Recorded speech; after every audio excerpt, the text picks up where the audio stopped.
다시 오실 주님을 묵상하는 시간입니다. 오늘 본문 말씀 시편 137편 1절부터 3절의 말씀입니다. 우리가 바벨론의 여러 강변 거기에 앉아서 시온을 기억하며 울었도다.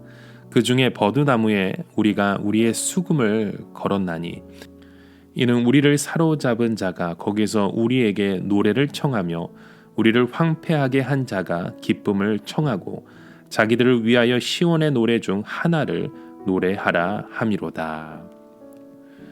요즘 우리가 사용하는 단어 중에 이게 줄임말의 표현들의 단어들이 종종 사용하기도 하죠. 그 중에 이 아름답고도 슬픈이라는 그 말을 아름슬픔이라는 단어로 사용한다고 합니다. 아름슬픔.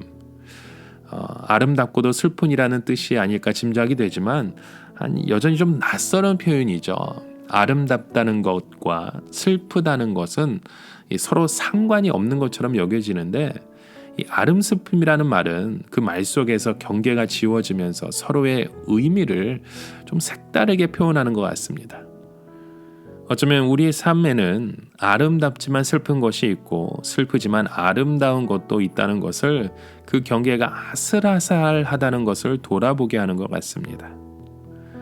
오늘 시편의 고백도 이와 같은 것 같습니다. 시편 137편은 나라를 빼앗기고 바벨론 포로로 끌려간 이들이 바벨론 강가에 앉아있는 모습을 보여줍니다.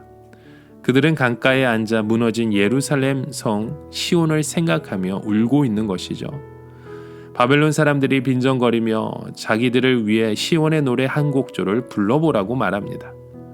자신들을 끌고 온 자들이 시온의 노래 한 가락으로 흥을 돋우어 주기를 요구하는 것이었죠. 그리고 강가에 앉은 사람들은 버드나무 곁에 있던 수금을 봅니다. 이 수금은 하나님을 찬양할 때 쓰는 중요한 악기입니다. 하나님을 찬양하는 노래로 어찌 이방인들의 흥을 돋울까? 하나님을 찬양할 때 쓰는 악기를 어찌 이방인들의 흥을 위해서 쓸까?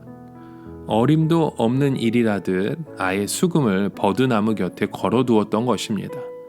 수금을 발 위에 내리쳐 쳐부수지 않고 나무에 걸어둔 것은 하나님을 찬양하기를 끝내 포기할 수 없었기 때문일 것입니다. 그들은 그 수금을 바라보며 이렇게 다짐합니다. 우리가 어찌 이방 땅에서 주님의 노래를 부를 수 있으랴.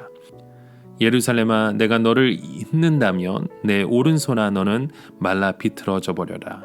내가 너를 기억하지 않는다면 내가 너 예루살렘을 내가 가장 기뻐하는 것보다 더 기뻐하지 않는다면 내 혀야 너는 내 입천장에 붙어 버려라. 이렇게 그들이 고백했던 것입니다. 오늘날 우리에게도 이런 찬송과 기도가 중단될 때가 있습니다.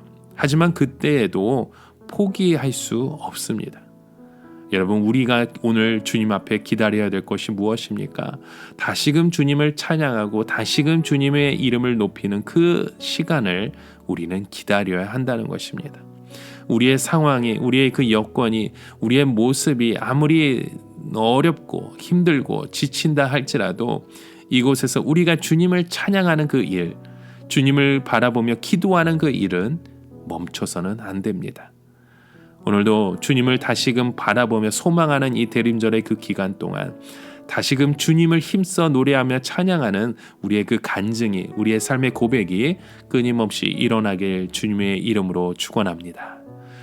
오늘을 살아가며 한 가지 묵상의 질문을 드립니다.